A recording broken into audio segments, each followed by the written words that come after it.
you very much for having me here. It's always nice to get to talk to people outside of the energy sector, and actually it's been quite nice to look back at what's happened over the last few years in the energy sector and thinking about data and open data in particular. And it's nice to have a chance to kind of share the progress that we've been made, but also the steps that we've still got left to make. So I'm Richard Dobson. I'm from the Energy Systems Catapult, which is a interesting name for an organisation. We were set up by government a few years ago now, and there is a network of catapults, and each catapult has been given a particular task to focus on.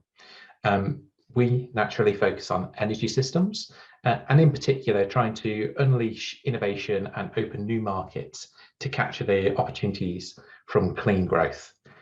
So what that really means is that we are focused on the energy sector. We're focused on the whole energy system. So that means not just electricity, not just gas, but heat, any energy vectors, storage of energy, flexibility. So we cover really quite a large range of things. And our role is to help enable innovation and open new markets for those innovators. So in particular, we are a group of almost 250 innovation experts across hard engineering areas, digital where I sit, but we also have consumer insight expertise and lots of other areas. We work very closely with partners and collaborators. So that can be anyone from academia or innovators, small to medium enterprises in particular, but innovators of any size, and also international parties. And essentially our real role is to help support innovators to scale up and commercialize their products, enable them to find revenue streams for those products and services, and ultimately reach international markets. But alongside that, we also help to influence government policy and regulatory design, and really help to push forwards the design of a future net zero energy system. So in a way that helps us to unlock innovation. And you can see we've got a load of different skills and capabilities across the right-hand side of the screen there. But essentially, we're really focused on using our expertise to help unlock innovation. Within my team, with the digital area of the Catapult, we focus on a few different things. So we have a systems development team that are your classic software development and operations team that really allow us to run interesting large-scale trials that are backed by digital technology, particularly around heat, but increasingly about EV uptake and use. We have a delivery and operations team who actually help us to utilize those technical resources that are being made within systems development. And we have a data science team that are utilizing data on a day-to-day basis and really trying to extract value from it and help innovators to extract value from it. And then finally, we have a energy system digitalization team, which are really kind of our consulting arm of the digital team, getting out there, helping to develop policy and regulation and really try and work with innovators on a tangible basis.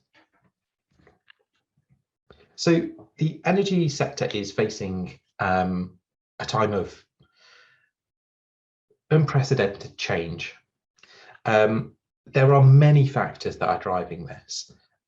Climate change is obviously one that's front of mind, and we have legally binding net zero targets. We have to decarbonise very quickly.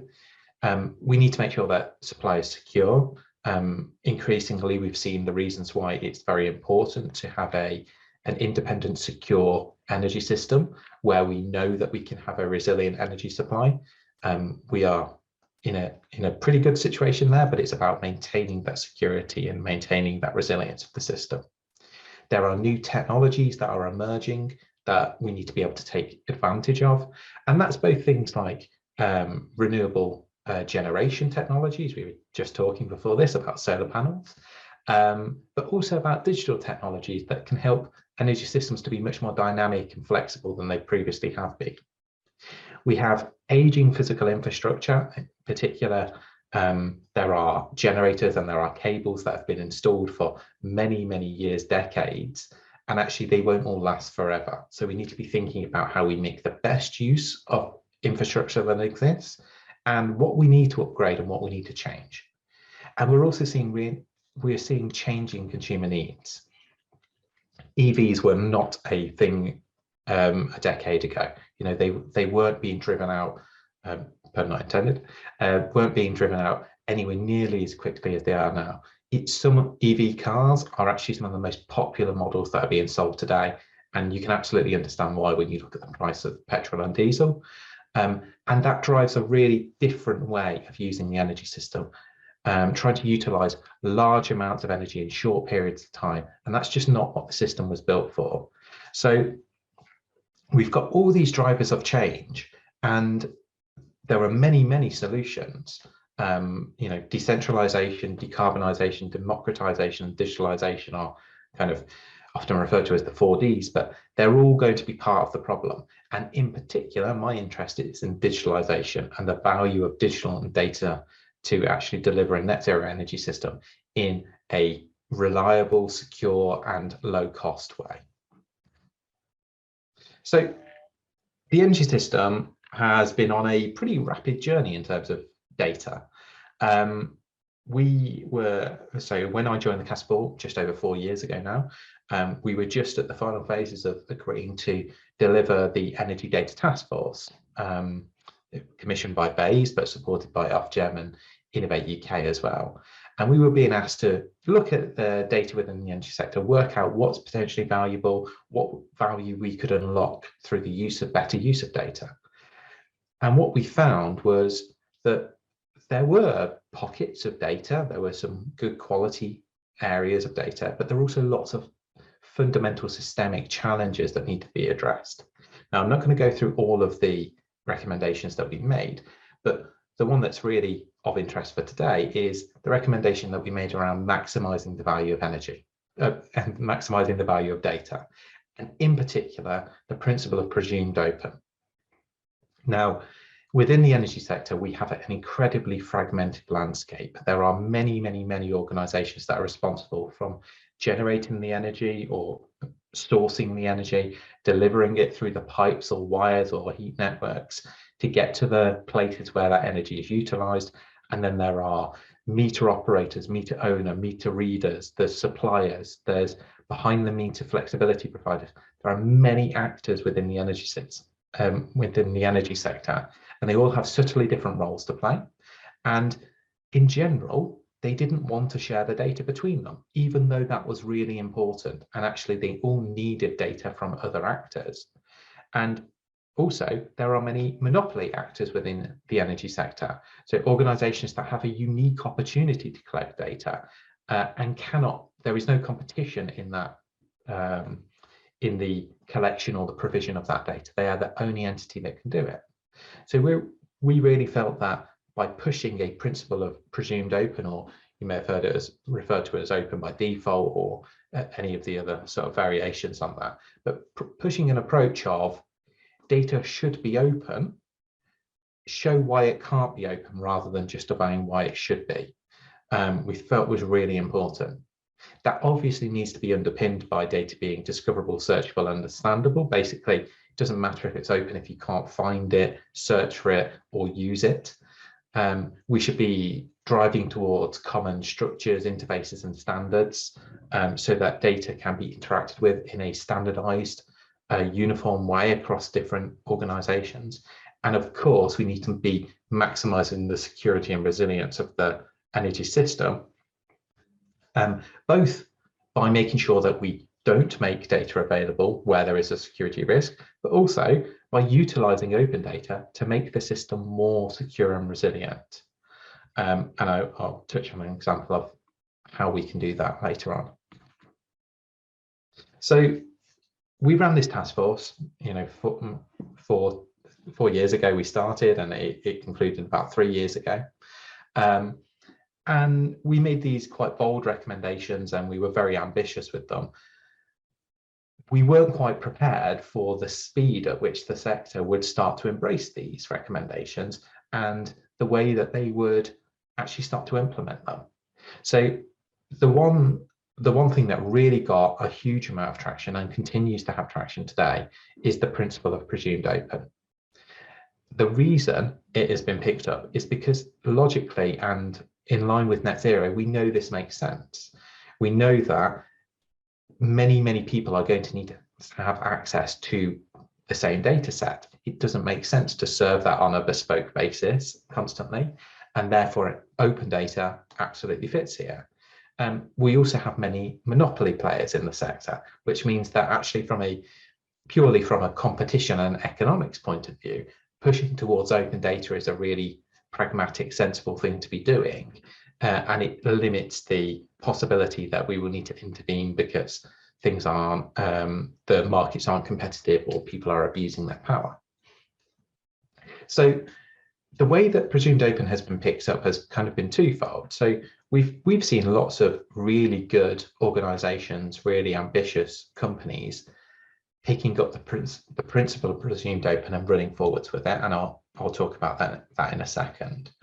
But critically, we've seen the regulator, Ofgem in this case, really understand the value of open data and presumed open and start to really push regulatory reform to support this.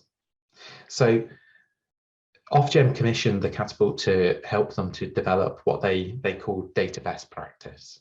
And this was essentially what was at the time a guidance document that was going to be issued to the network organizations in the energy sector. And that's the companies that are responsible for operating the wires that get power from generator to your home, or the gas networks that get the gas from the shipping depot or the refinement plant all the way through to your home.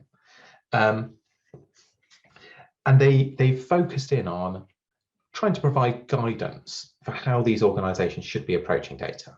And the data best practice guidance covered, initially it was 12, it's now 11 principles of how to govern data well. And this is obviously something that DAMA's got a huge amount of interest and expertise in, and we drew on many of the good resources that DAMA and also Lisa were able to help with.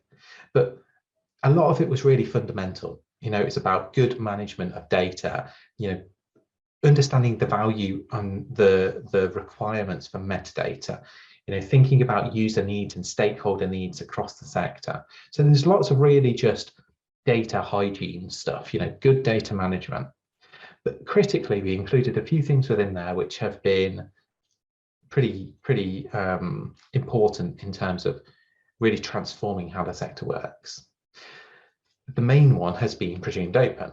Now, the text that you can see on the screen is the final text that was used within the Ofgem consultation.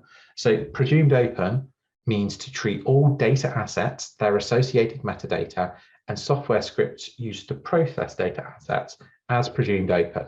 And obviously all of the terms there have been subdefined, but I've not pulled them onto the screen. But essentially what this means is that data, metadata, and data and scripts that have been used to modify data should be presumed open. This means that they should be open if you can't justify why they shouldn't be. Now, there's the simple flow diagram beneath that, which kind of describes the process that we called open data triage. And this was essentially a challenge to say your data should be open, but you need to identify the data set. You need to consider what issues might exist, be that commercial risk, and there's definitions behind that because that's quite stringent of what is a commercial risk, security, privacy, consumer impact, negative consumer impact, or legislative or regulatory challenges. That means that it can't be open, purely open in its raw form. Now, when an issue was identified, the idea is that the data custodian, as we call them, the organization that's responsible for that data in that moment, should be trying to mitigate those issues. They shouldn't just use that as a stop. They should be considering, okay, can I modify the data? Can I anonymize it? Can I use some advanced techniques like differential privacy? Can I redact sensitive information or aggregate it somehow to try and mitigate the challenges that were identified in the initial stage. Or if they can't be mitigated, or if manipulating the data removes the value of it, should we be considering maybe reducing the openness of the data? Should it not be purely open? It should be shared data. Perhaps it's in the public domain, but with some terms and conditions about what it can be used for. Or is it just too sensitive? It needs to be closed. We then recommended that the data custodian should document the process, so understanding how they identified the issues, what mitigations they considered, why or why not, why they were not appropriate in that place, and then they should publish, ideally publishing the data set and the documentation side by side. But clearly, if the documentation says you can't publish the data, then it's just the documentation. And then critically, there has to be this challenging review cycle where industry are able to find out about the process that has happened, find out about the triage that has occurred, and say, I think you've been too conservative there, or I think you've been too permissive there. You need to have a slightly different approach. So this was the kind of the vision of what we put forwards, of saying presumed open is a good approach to managing data in the energy sector and making sure that those who need to have access can have access. Ofgem have taken this forwards and they've consulted on it extensively. They've converted what was our technical guidance documentation, essentially. They've converted that into regulatory speak, essentially, and something that is enforceable. And now this has been pushed into license conditions.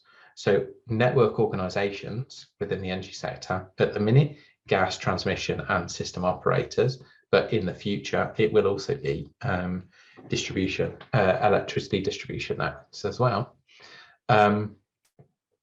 all have to comply with this principle of presumed open and undertake open data triage to identify what they can and can't publish. So this is a private sector organisation that holds data on behalf of, or as part of their monopoly role that they have been licensed to undertake. And now they have an obligation as part of their license to make sure that they are publishing as much data as possible. I can't stress how different this is to the approach that was being taken just a few years ago. Data was as closed as it possibly could be, with a few exceptions. National Grid ESO were always particularly good with publishing data, I must say, and a few others as well. But this is an absolutely massive step change and has started to release so much data into the sector. And I've got just a few examples of things that have happened since we published the task force report, and also since the license conditions have been changed. So, we're starting to see really quite mature data hubs, data services that are being published. This one from UK Power Networks here is real or near real-time data about networks loading and congestion within with particular substation areas. That is data that would have been seen to be very commercially sensitive. You absolutely can't share this. They've worked out how to mitigate the issues and they are publishing that, and it is absolutely unlocking innovation across their footprint. Western Power Distribution are publishing huge amounts of data via their connected data hub. Northern Power Grid have been working with what was the ODI leads, but it's now, I believe, called Open Innovation, to develop portals that expose some of their data in a much more user-friendly way than ever would have happened before. We've seen, the likes of Electrolink developing proof of concept tools that have been really exciting and potentially could help innovators to access data much more easily. And this is off the back of data that is being published. And we've seen new innovative organizations like Icebreaker One coming in, developing, not only a energy data search tool that essentially allows you to find lots of data, but they've also developed the Open Energy, which is the open banking equivalent for the energy sector, which is helping to standardize security protocols and enable their shared data ecosystem to become much more mature in the energy sector. In terms of policy, regulatory and code, we've seen some really big steps forwards in terms of government policy and sentiment towards data and open data. You know, BEIS and particularly the smart energy team within BEIS have really been pushing energy data and digitalization as key elements that are going to help us get to net zero and enable the energy system of the future that they believe will exist. And we've also seen code organisations who are part of the critical governance of the energy sector starting to embrace open, presumed open. So we've seen Alexon embedding it into their code, and we've seen DACUSA, which is the distribution network user agreement, essentially, embedding requirements for certain data sets to be published openly. So there's some really fantastic things that have been happening. And I mean, this is just scratching the surface, really, because, you know, I could have filled this slide 10 times over probably, but we're starting to see huge amounts of data being published, tools being developed, and policy, regulation and code changes that are all embedding presumed open and a much more open approach to energy data across the sector. So what does this all mean for innovators? And I guess that's really kind of, you know, what we're thinking about today is we came from a position a few years ago of a very closed sector that wasn't willing to share data openly and was enforcing silos of data. We've managed to quite successfully, with, you know, the help of government and the regulator and industry, being able to really change that culture and really drive it towards a open first, presumed open way of working. But open data is obviously great, and, you know, from a fundamental point of view, having open data about monopoly actors is really important, just from a you know, for various reasons. But what's actually been the impact of all of these changes? So firstly, we are seeing more data. Electricity networks, system operators, gas networks, subsidy schemes like the Low Carbon Contracts Company, offshore renewable generators, small generators across the system, large generators publishing data. There's information about carbon intensity that wasn't there a few years ago. We're starting to see a lot more data being published. And we're starting to see improving interoperability around these data sets as well. Because as they become surface and as they become more openly available, we're starting to see the challenges that existed before, but just were not overly prominent. We're seeing people thinking about standardizing data structures, in particular focusing on some really high importance data sets. So network data is absolutely critical. Networks are the things that join together the demand and the generation, and essentially everybody who uses the energy system is using the networks. This data, until fairly recently, has been held in bespoke formats across each of the network operators. And across electricity and gas, there are, I believe, 13 operators across the UK. So if you're an innovator that wants to work in Scotland and in Southwest England, you need to have different integration pathways for the data that comes out of those networks. And you potentially are doing 13 integrations. What we've seen now is that there has been a big shift towards more standardized data structures, particularly through the Common Information Model, which is an IEC standard for how you structure data about networks and their operation, rather than the other Common Information Model, which is a different standard. Yeah, so we've started to see lots of people adopting common data structures, and this means that innovators are able to work or translate their work from one area of the country to another much more easily. We're still on this journey, and we're not 100% there yet, but Ofgem have really been putting their weight behind adopting the Common Information Model as a standard. And also we've seen that actually software providers into networks are seeing this as a value case, and it's allowing them to sell their solutions and enable their solutions to be built upon much more easily than that was in years gone by. We're seeing improved interoperability across data interfaces. And this is almost as critical as data structures here, because essentially these are the touch points, the common touch points where systems need to interact. I mentioned just a few minutes ago about an organisation called Icebreaker One, and I think Catherine is from Icebreaker One is speaking on Friday morning, and they have been doing a huge amount of work to create standardised interfaces that can be deployed across the sector. And by that, I don't mean the underlying data structure, but I mean the way that data is transferred, the way that data is shared. In particular, standardizing the security protocols, the validation, the verification and authentication mechanisms that are required to know I am sharing data with X and they are who they say they are. And also the API structures as well, because obviously an API is not just a generic thing. There are multiple ways of implementing them. There are multiple ways of documenting them. So open energy is really driving standardization in this area, and potentially is going to be making innovators' lives a huge amount easier through that work. As I said, obviously, Icebreaker One are also focused on security, but we're also starting to see a more standardized approach towards the assessment of security issues and dealing with the challenges that pop up.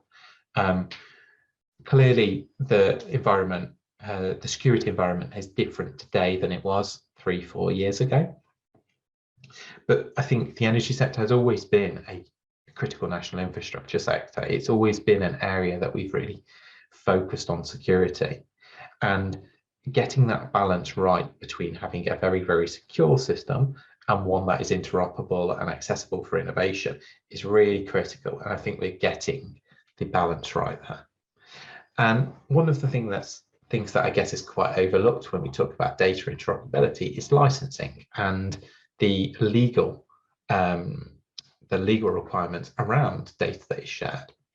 Now, there have long been data sets that have been published and they are publicly available, but perhaps not with a license that's explicit, and it's not very clear what I can and can't do with it.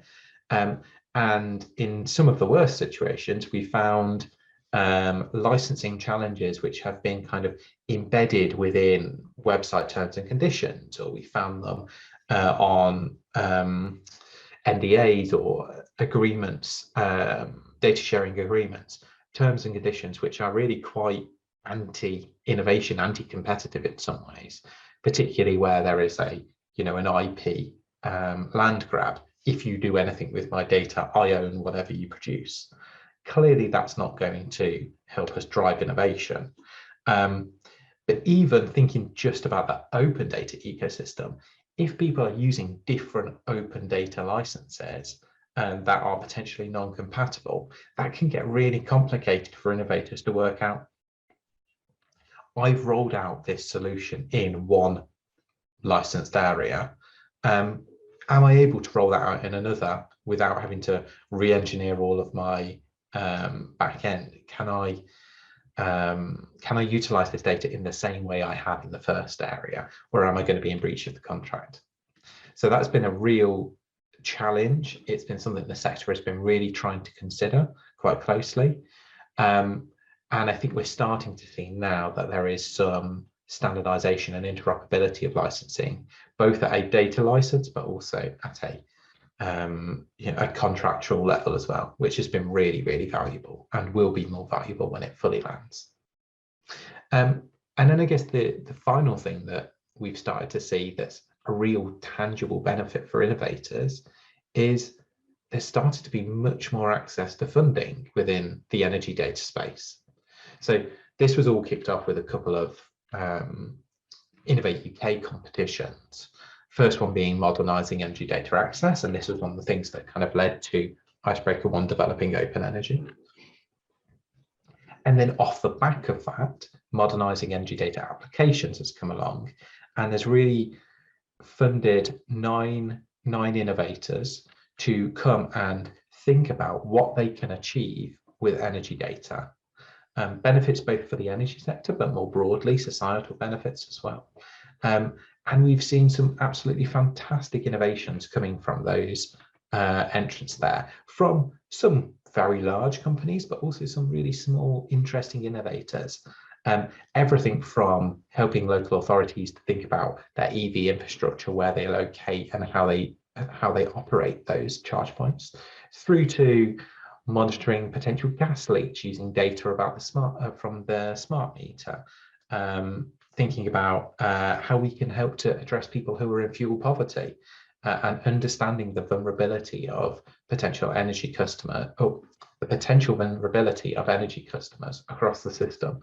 And obviously that is a thing that is more important today than it ever has been, particularly as we're seeing more and more people falling into quite precarious positions with the energy sector. It's really important that we are utilising digital and data technologies to enable them to have the right outcomes. Open Digital Solutions is a relatively new competition, but that is pushing money into open source, open hardware and open data solutions that are being developed by 6 innovators across the country, and we're starting to see some really interesting things that are kind of moving, they're almost being able to move beyond just an open data project now. They're starting to become open source solutions that are built on the back of open data pipelines that they know exist, that they know they can access, and really we're starting to see the sector maturing in its attitude towards open more generally, not just data, but open source and open hardware too. There are a couple of really interesting funding schemes that are coming out of BEIS at the minute. The Smart Meter Data Repository Competition, which is a £1 million plus program to develop solutions to help unlock access to smart meter data, and also things that are slightly more energy, but automatic asset registration. So thinking about how we can make sure that solar panels and battery systems and EVs are automatically registered with the system operator. So we're able to understand what is the, what are all of the pieces of the puzzle that we could be playing with here to make sure the system balances them and is efficient and economic for everybody.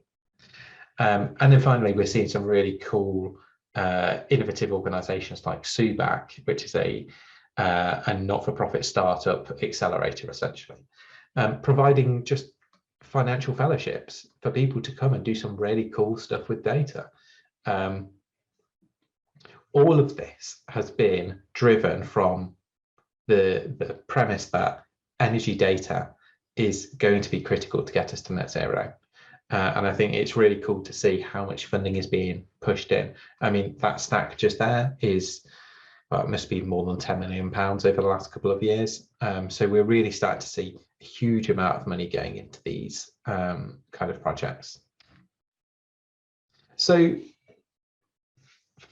the original brief of this talk was, embracing open data in the energy sector, and also considering about, has open data come of age? Is it maturing? And I think when we reflect on what's happened over the last 4 or 5 years in the energy sector, we've gone from a position of relative naivety, much more naive than some sectors, and definitely not, definitely not leading the pack for sure, to a position where we actually have hard regulatory conditions for sharing data in an open format wherever possible.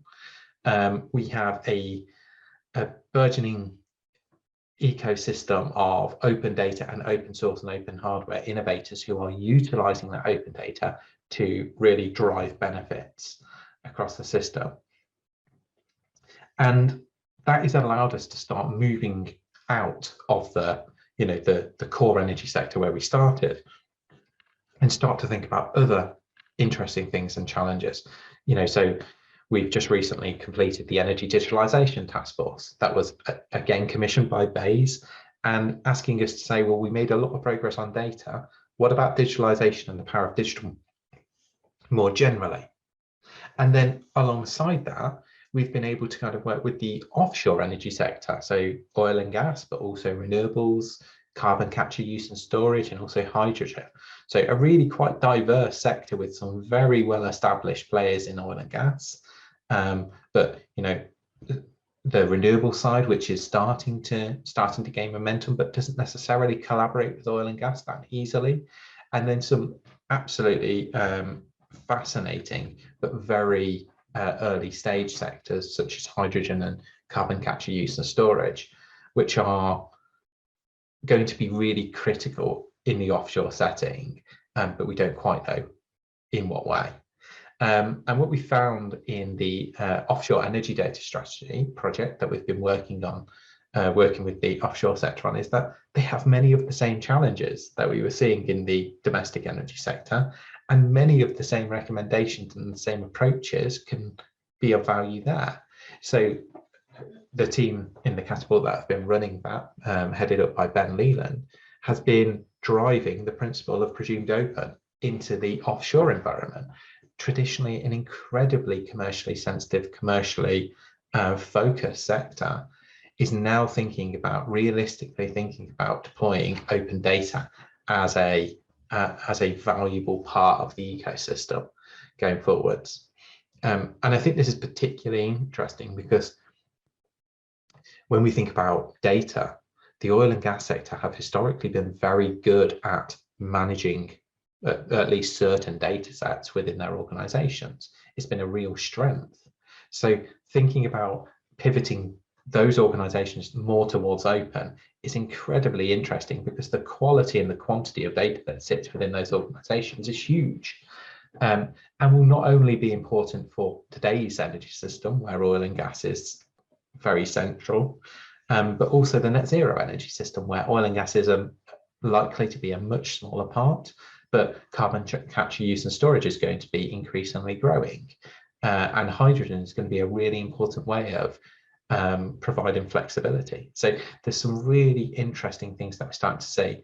And I guess, from my perspective, over the last few years, I've seen a massive shift in the sector, but also in the conversations we have. They just seem to be much more mature and much more pragmatic and positive. And I think given the background of everything that's happening in the world at the minute, it's really exciting to see that there are positive steps forwards happening, and helping us to get closer to delivering a net zero energy system that has digital and data right at its heart. And it's cool to have a government that understands that as well at the minute. So I think that's the end of my talk, and I'm a couple of minutes out of schedule, so I think that's pretty good. Thanks very much. That's brilliant. Thank you, Richard. Do you mind stop sharing the screen, and then we'll come to the questions? So I was nodding away enthusiastically there, if you couldn't see it. So it's brilliant to see actually the advancements that have gone on in the sector, considering it's not been you've not been doing this work for so long. And I think you can't get a more focus at the moment with the energy crisis, and with the climate change. I think it's amazing to see some of this.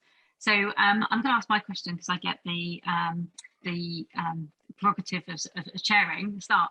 What do you think is the main things that really help with that innovation based on that open data? Is there certain things that really help for people to pick that up and do that cool stuff with it? It means that we can tackle some of these big problems. Yeah, so I think it's a really good question. So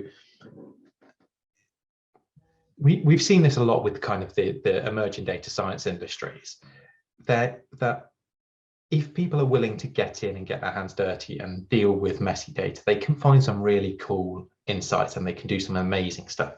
But to scale that up, you really need data that is accessible in a reliable way. So that the interface will be there when you need to access the data. You would ideally want to have it in a standardized, structured format. And you want to have the right levels of security around that so that you can deal with it. So I think from a pure kind of early stage research perspective, messy data is fine. That's okay, we can deal with that. But as we start to scale up into innovation, having that reliability, the quality of the data, the quality of the interfaces is really, really important. I think the innovators we speak to particularly value a straightforward, common sense approach to accessing it, not with tons and tons of governance and, you know, you have to sign up, you know, sign your life away before you're able to access anything, but just pragmatic ways of accessing data in a standardized format. Perfect. Yeah, it comes back to those hygiene factors, doesn't it? Cool. So I won't monopolise. So I'm after we've been talking about monopolies. So I'll go to the first question that's been voted up then. So this is, how do you feel about organisations using personal energy data for net zero goals? So falling under legitimate interest as GDPR legal basis. So how's that working at the moment?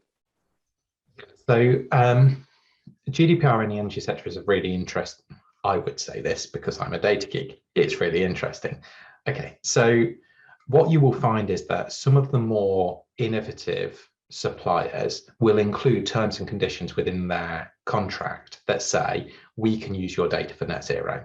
Octopus Energy definitely do it, and they hand a huge amount of their data across to an organisation that they fund called the Centre for Net Zero, I believe it is. It's an Octopus Energy group organisation. And that's really important because their customer base obviously are signing up to that. They understand that the Octopus are a net zero supplier. They're aiming towards that. They understand that's the mission they're getting involved in. There have been other suppliers that have taken a similar approach. Bulb was one of them, although Bulb are in, you know, limbo land at the minute, so who knows. But essentially, there are some organisations that have built that in as a contractual term, and I think that's quite transparent, relatively transparent, and is actually fairly fair. Other suppliers are only accessing your data because they legally have to undertake their duty. And in those cases, it's a slightly different situation because they don't necessarily have the legal right to use that data for something that is outside of their core purpose or the core purpose they're collecting it for. And as a supplier, delivering net zero isn't technically their job because the energy sector is very fragmented. So many of them may not have a legitimate reason for using your data to deliver net zero. The challenge is the government, as it stands today, also doesn't have access to your smart meter data. And that really, really is an issue. Because if you want to be thinking about planning the next generation of the energy system and then a net zero energy system, you absolutely need to know what the demand is across the system. And it seems farcical that government are working with annual averages rather than half-hourly granularity data that can come off the smart meter today. Now, I think we do need to be very careful about personal data, and we need to make sure we're anonymizing it. And actually, for many of the public good use cases, anonymous data is totally fine. Doesn't need to be. Joe Blogs has this demand profile, but I think it is really important that your data, or our data collectively, is anonymized and utilized to get to net zero, because without it, it's just really going to be challenging. And also we'll have wasted a ton of money on smart metering because we'll have done it and then we won't get the benefit. So, yeah. Yeah, that sounds like a really important issue to try and get through, isn't it? I think the more I've heard some of the energy suppliers thinking about using charging for data when people are at maximum peak, a bit like, you know, the trains with the when there's more people demanding it, you pay more for it. So encouraging more of that distribution. So you can see that that's not going to work on a yearly a yearly figure, is it? No, definitely not. And it's a whole different talk, but it's a really interesting thing about how much will price sensitivity drive consumer behavior. And as we're seeing from the petrol prices at the minute, a lot of people aren't driving less, they're just paying more. So we need to be quite careful about how we use price signals to change individuals' behavior, because it's not always as simple as, it's not always as logical and economic as you would expect. Yeah, no, definitely, good point. Okay, so if I come to Jenny Andrews' question here. So she says the energy sector is experiencing such a huge real world change at the moment. So whole new energy sources, smart meters, climate change impacts. Is there any tips for planning, designing data infrastructure that adapts gracefully?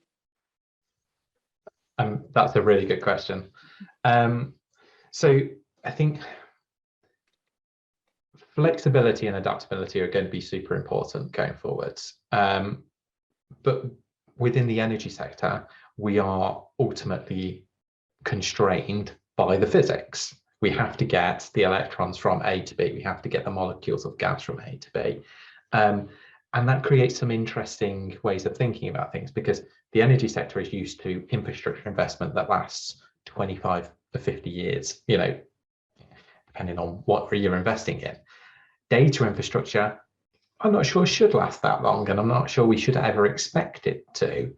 But we're asking organizations that are used to investment cases that are based on, we put in this infrastructure and it lasts for 25 years, to adopt a much more agile way of working and way of investing. To be honest, we've not solved it. We've not got there yet. It is something that we're trying to work with industry on and academia to try and understand, can we find a better way of incentivizing that kind of investment?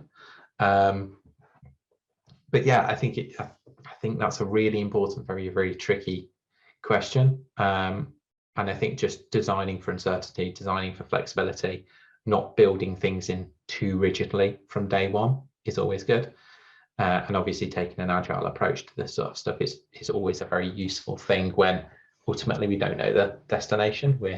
We just know this is a bit closer to it, hopefully. Yeah, and I think it's always good to think about data as infrastructure, isn't it? But I totally take the point. Yeah, you're not going to be building in to look after that data infrastructure in exactly the same way for the next 40 years, because God, the technology would have changed. Everything would have changed. Yeah, interesting. Okay, brilliant. Thanks for that. So we have another anonymous one. So do we have sufficient data governance in the electricity ecosystem to deliver the benefits envisioned for all of the power companies? So what's your thoughts on that? So I've spoken on Open Energy of doing some really good stuff in the data governance area. And essentially what that's trying to do is move us away from individual bespoke data sharing agreements to things that are replicable and things that we can kind of cookie cutter across the sector. And that's really important because ultimately we don't want to waste tons of time and money on kind of lawyers writing up bespoke data sharing agreements that then can't be transferred over to the next project and It's just not efficient. I think in terms of data governance within organizations, I think that's actually a real gap. It's a skills gap that we've talked about before. There are many organizations that are trying to get on top of it, but there is a bit of a challenge of trying to reuse somebody to become the data governance person. And the energy sector isn't particularly comfortable with that being a new skill set. So we're reusing people who are used to sector governance and trying to put them into a data governance role, which is quite a different thing. I was speaking to someone the other day and they were saying that whilst they've always worked in data governance, they like to think of themselves as data value management. And I thought that was quite an interesting swing on it, because essentially you're not about trying to stop things happening, you're trying to make sure that you maximize the value of the data. And within the sector, it needs to be maximizing the value for more than just your company, which is quite interesting. So I think at a macro level, Open Energy is doing some really cool stuff. At an organizational level, there is a skills gap. And I guess there's a lot of people, within the DAMA ecosystem who would be well placed to come and help out with this. Yeah, definitely. I mean, I've seen it personally from data governance. I remember one of my roles in the past where I was looking at the different role types and there was nothing on data governance. There was all data architecture, there was all stuff on data science, there was knowledge and information management. And I was like, where's the data governance? So yeah, I think it's a common theme. So yeah, the DAMA and the BCS community will be well placed, I think, to help with some of those. Excellent. So we have a question here about how can developing countries like in Africa, where energy availability is a major challenge due to poor infrastructures, benefit from an open data innovation? So have you seen anything in there you think that might be able to help? Yeah, so I think there's some interesting examples. So I can't remember the name of the project, but there is a very cool one that I might have to send you a link to afterwards. That is essentially trying to utilize energy system architecture models, document them, and work out where they will work. So the challenge in developing countries that don't have an established energy system is that they're building from scratch, and you can't build an entire energy system all at once. So what they end up doing is building kind of islands of energy systems, and then you want that to operate as a sustainable system. That's really challenging because we benefit from the fact that we have these huge cables that can take the power from northern Scotland down to south of England. When you're developing a microsystem, you need it to balance then and there in its own area, and you have less flexibility within it because you've got less tolerances. So using open data to look at, here was a project, this is what it did, this was the environmental conditions around it, and trying to be able to say this was successful, therefore we can replicate it in places that have these natural assets and these conditions. So we're seeing a lot of that with ones that are utilizing pumped hydro and ones that are utilizing solar and wind renewable generation. So we're seeing those sort of those projects that are working in quite unique conditions. We're able to say, actually, this might work over here. So I think that's the first thing. And I guess the second thing is that just innovators that are working in the UK, ultimately as a catapult, one of our jobs is to help them export. So we want them to develop based on open data in the UK, create a product or service that has value more widely, and export that. And the problems that we're facing in the UK are being faced in exactly the same way. South Africa has a huge challenge with how it operates its energy system. It has the infrastructure, the physical infrastructure, but the challenges they're facing are maybe 5-10 years ahead of the challenges we might face. So we can learn in the opposite direction as well. So there are, there's value to everybody from open data, but I would say that. So, And I'd agree with you, but I would say that too. Excellent. And we've got another question from Jenny. So it says, it sounds like the players in the sector are more enthusiastic adopters than you expected. What made them keen? I.e., do the rest of them, how do you sell this open first principle to our own sectors? So ultimately, I don't know exactly, because it happened around me, and I was very pleased that it was happening. I think what was really, really critical for us was we had a very influential, very well respected chair of our task force. We had Laura Sands, who was ex-MP, very well known in the energy sector, very well known for disruptive thinking in the energy sector and really pushing people. And getting her weight behind it was undoubtedly absolutely critical to really push this. And Laura doesn't come from a technical background. She comes from a kind of policy, strategy, communications background. So her understanding of how to communicate with people and how to communicate with decision makers was absolutely critical. But I think on the ground basis, we happen to just get, find a few real champions, and they happen to be influential, and they've kind of ran with it. And we've been really lucky that we've had support of a number of industry bodies. So in particular, the Energy Networks Association threw their weight behind this pretty early. Energy UK has also been really supportive, and that has really helped us to push these things forwards. But I think having a well-known champion to really push these things, and getting supporters on board early, and I guess that's ultimately about selling the benefits. Which, it sounds fairly easy, but isn't, I guess. Yeah, I think that resonates with some of my experience with that as well. Okay, so we've got a few minutes left, and we've got a question, the last one from Mary Susan Barry. She says, does the Digital Economy Act need to be reviewed? Should the ONS regulations with the DEA be expanded? What are your thoughts on that one? So I'm not a policy expert, so I don't know whether it needs to be expanded. So I think that the ONS is a is a massively valuable data institution in this country. We are incredibly privileged to have them and their experts around. And the Digital Economy Act potentially could be incredibly valuable to help collect things like the smart meter data, for example. The ONS, with the right, obviously, governance in place, could use the Digital Economy Act to go and collect this data.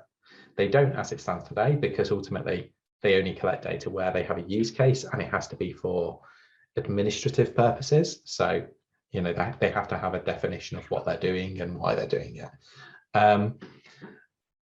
I think more broad data collection powers would be useful, just in general, to try and simplify things, and possibly across other areas of the government or other government associated entities. So the future system operator in the energy sector could need data powers, and I believe may get data powers when they're established in the next couple of years, but we'll see.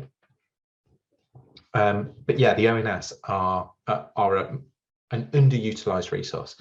Just before the pandemic, we were working with them really closely to try and help develop some cool proof of concepts.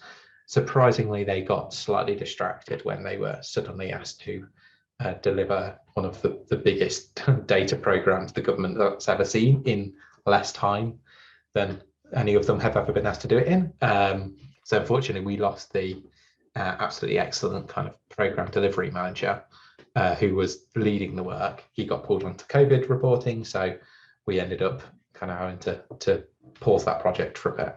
But we are hoping to pick that back up now, actually. So excellent. I think that's really good. I think that's great reflections on that. So yeah, I think that brings us to time now. So it just leaves me to thank you, Richard, for all those insights. I think it's been really, really valuable. It's been amazing to see how open data can help in such an important topic.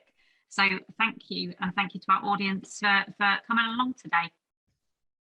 Thank you very much. Thank you for having me.